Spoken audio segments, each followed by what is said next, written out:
ندیم رضا کا سلام اصلاح سے پہلے الیکشن تمام لوگ بھول جائیں اور دھرنے اب کوئی نہیں دے سکے گا۔ آرمی چیف اور حکمراں جماعتوں کے درمیان اتفاق رائے پہلے سے کہیں زیادہ ہے، اور مولانا فضل الرحمان نے ابھی تحریک انصاف کے ساتھ اپنا حساب چکتا نہیں کیا ہے، اس لیے تھوڑا سا انتظار اور اس کے بعد فیصلہ کن ان کا مرحلہ شروع ہو جائے گا۔ تو بات یہی ہے کہ پاکستان کے اندر جیسے ماضی گواہ رہا ہے ہمارا کہ جب بھی کوئی نئی حکومت اقتدار میں آتی ہے تو یہی باتیں ہوتی ہیں کہ حکمراں جماعتیں اور اسٹیبلشمنٹ کے درمیان تعلقات بہت اچھے ہیں، گہرے تعلقات ہیں اور سب ایک پیج پر ہیں، اور اس بار پھر دوبارہ ہم آہنگی پہلے سے کہیں زیادہ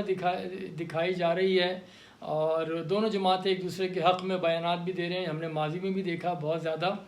اور آج وہی کس طرح سے اس کا حال ہے وہ بھی سب کے سامنے ہے۔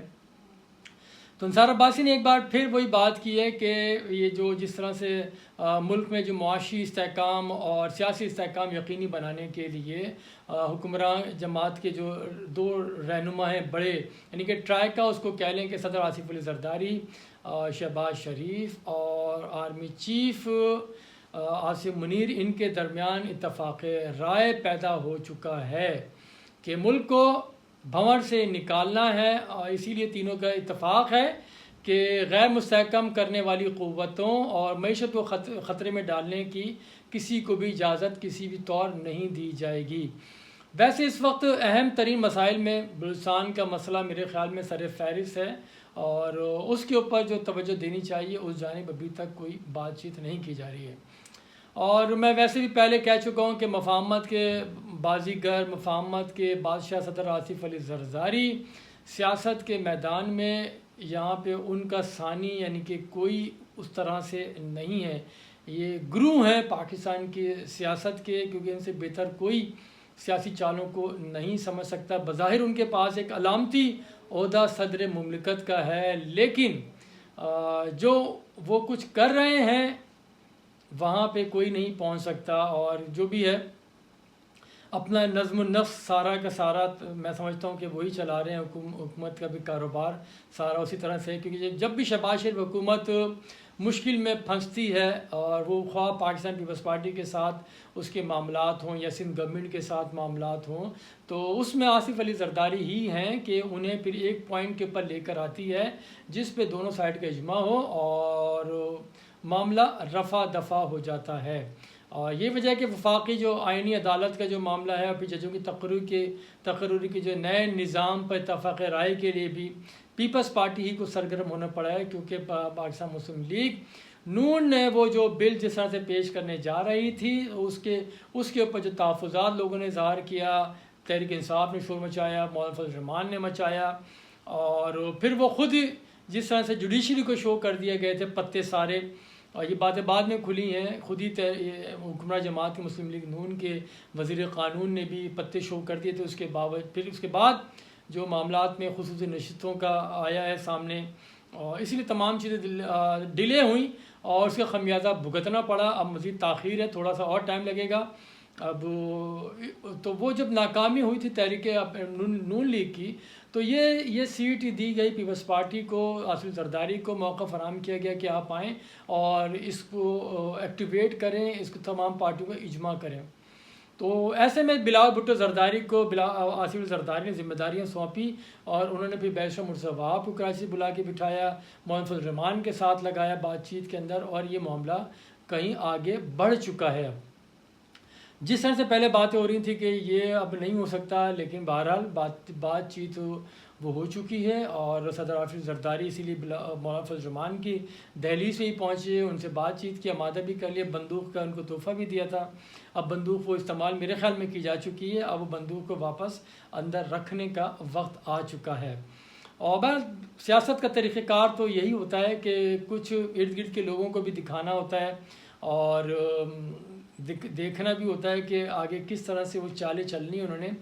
کچھ لوگوں کو منانا ہوتا ہے، کچھ لوگوں کو دکھانا ہوتا ہے کہ ہم سے نہ ٹکرانا، ہم ہی ہیں، ہم جب چاہیں تو کچھ بھی کر سکتے ہیں۔ تو یہ ساری چیزیں وہ ہیں، کیونکہ مولانا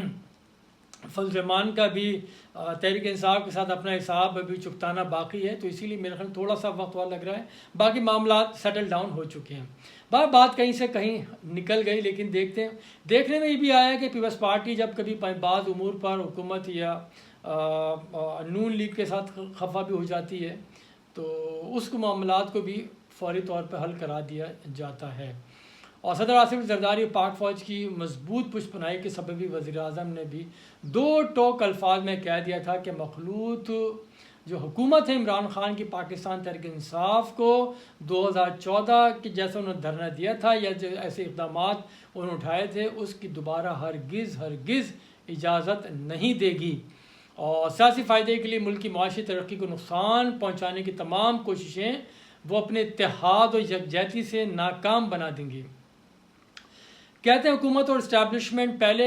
ہی سے ایک پیج پہ تھے، لیکن پی ٹی آئی کی حق میں اکثریت جو فیصلہ دینے والے 8 ججز کے جو 14 ستمبر کے وضاحتی نوٹ کا جو انہوں نے جس طرح سے اس کو مزید جو سپریم کورٹ نے دوبارہ وضاحت جاری کی تھی، اس کے بعد یہ پھر مزید یعنی کہ قربت ان میں بڑھ گئی اور ایک دوسرے کے قریب آ گئے۔ اس کے بعد انہوں نے پھر ساتھ جینے اور پھر ساتھ ہی مرنے کا فیصلہ بھی کر لیا، کیونکہ عدلیہ اور تحریک انصاف گٹھ جوڑ کسی طور بھی ان کے حق میں نہیں ہو سکتا۔ یہی وجہ ہے کہ پیپلز پارٹی کے چیئرمین بلاول بھٹو زرداری نے حال ہی میں خبردار کیا تھا کہ 26ویں آئینی ترمیم کی منظوری میں 25 اکتوبر سے زیادہ دیر ہوئی تو اداروں کے درمیان کشیدگی بڑھے گی، پھر یعنی کہ جو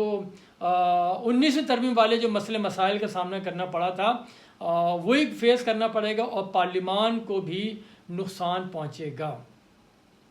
یہ تھی پاکستانی صورتحال۔ بنگلہ دیش کی حالات بھی پاکستان ہی کی طرح دکھائی دیتے ہیں۔ میں تھوڑا سا موازنہ اس لیے کرنا چاہ رہا ہوں کہ وہاں جو چیزیں ہو رہی ہیں وہی پاکستان میں ہوتی رہی ہیں،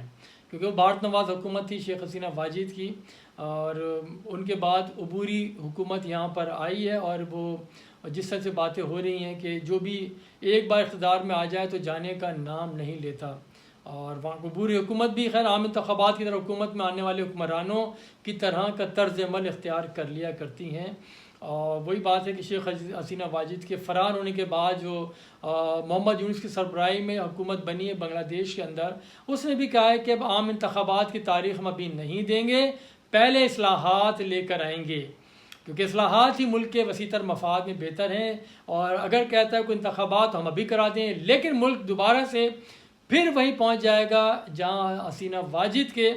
دور میں تھا۔ تو 84 سالہ جو نوبل انعام یافتہ محمد یونس نے بالکل ہمارے حکمرانوں ہی کی طرح کہا کہ میں یعنی کہ کسی بھی طویل مدتی فارمولے کے تحت حکومت میں نہیں آیا، لیکن اس ملک کی تقدیر کے لیے اصلاحات ناگزیر ہو چکی ہیں اور اسے ہم کرا کے ہی رہیں گے، کیونکہ جو بری حکومت کو سسٹم ملا ہے وہ تباہ حال سسٹم تھا جسے بہتر کرنا ہے، اور اگر مستقبل میں آمریت کا راستہ روکنا ہے تو اصلاحات لانی ہوں گی۔ اصلاحات کا مطلب ہے کہ ہم ماضی میں جو ہوا ہے اسے دہرانے نہیں دیں گے۔ تو انہوں نے پھر جو محمد یونس نے پھر یہ بھی کہا ہے کہ گرفتار افراد کے خلاف کسی بھی قسم کی جو فوجداری ٹرائل میں حکومتی مداخلت نہیں ہوگی۔ تو آپ سمجھ گئے ہوں گے یہاں بھی کچھ اس طرح کی باتیں تھیں۔ پھر عدالتی نظام میں ایک دفعہ اصلاحات ہونے کے بعد یہ بات واضح ہوگی کہ کس کا ٹرائل کرنا ہے اور اس کا طریقہ کار کیا ہونا ہے۔ ہمارے یہاں بھی یہی باتیں ہیں ساری کی ساری، تقریباً عمران خان کے متعلق جو باتیں ہو رہی تھیں کہ ان کا آرمی کورٹ میں ٹرائل ہونا چاہیے یا نہیں، تو وہاں بھی یہی مسئلہ، ہمارے یہاں بھی زیر بحث میں یہی مسئلہ ہے اور وہاں بھی ہے۔ تو بس ثابت یہ ہوا کہ سیاستدان ہوں یا ڈکٹیٹرز یا تاجر ہوں یا بینکرز، الغرض کوئی بھی ہو، اقتدار ہی وہ نشہ ہے کہ جو اخلاقیات، رواداری اور زبان کی پاسداری سب کچھ بھلا دیتا ہے۔ لیکن وہ عوام پاکستان کے ہوں یا بنگلہ دیش کے ہوں، ان کے پاس امید کا دامن تھامے رہنے کے سوا اور کوئی دوسری تقدیر یا کوئی آپشن ان کے پاس نہیں ہوتا۔ ماضی میں بھی ایک پیج پہ رہنے کے ہر حکمران نے دعوے کیے، اور لیکن پھر کچھ وقت کے بعد ایک پیج ایسا پارا ہوا کہ اس کا کوئی بھی ٹکڑا آپ کو نہیں مل سکا، کیونکہ اس کے اثرات آج بھی ہم دیکھ رہے ہیں ہر طرف ہر سو وہی اس کے اثرات پائے جا رہے ہیں۔ ایک بار پاکستان کے عوام کی تقدیر ایک نئے ٹرائی کا صدر آصف زرداری، شہباز شریف اور army chief general Asim Munir سے جوڑی گئی ہے، اور اب دیکھنا یہ کہ یہ ٹرائی کا اتحاد ملک کو سیاسی، سماجی اور معاشی بحران سے کس حد تک نکالنے میں کامیاب ہوتا ہے، یا پھر خدا نخواستہ کوئی اور نیا بحران سر اٹھاتا ہے، کیونکہ